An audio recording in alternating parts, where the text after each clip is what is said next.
These are signs that you might be a chosen one. This is my opinion of what I notice about certain chosen ones that I've come across through my lifetime. So, most chosen ones had this really interesting childhood. It might not have been physically abusive, but they had some form of abandonment. They usually stand out from all of their siblings. They usually end up feeling like they were adopted. Like, these cannot be my parents, these cannot be my siblings. They stand out. Adults did not really like you or take to you, especially adults who had dark entities connected to you, because the chosen one has this aura to them that will convict people. So when you were a child and adults were very uncomfortable around you, this is why, because you had such a pure spirit, and it's almost like you were looking right through them. You can see them.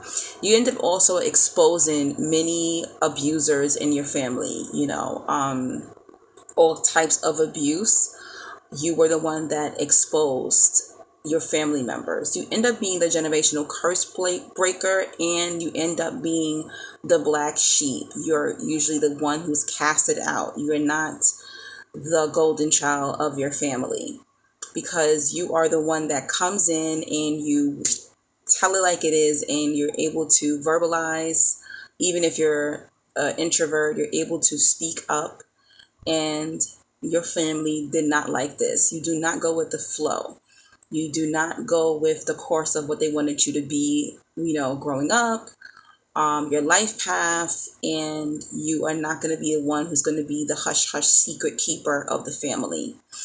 Another thing I noticed is that when you were a child, you're also very wise. You didn't study certain things. You knew things. You had a lot of emotional intelligence. And it was always like, oh my gosh, you're so mature. And unfortunately, it's very disturbing.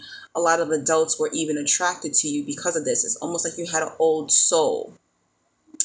Another thing that I noticed about chosen ones is that they feel like aliens. They never feel that they can relate to anybody around them. So as a child, you developed like this false mask where you pretended to be like everyone else, your friends, your siblings. You pretended to be like them, but you secretly would hide and read certain literature and watch certain things when nobody was looking, because the chosen one is really into spirituality and science and astrology and all these things that you're going to need in your life path.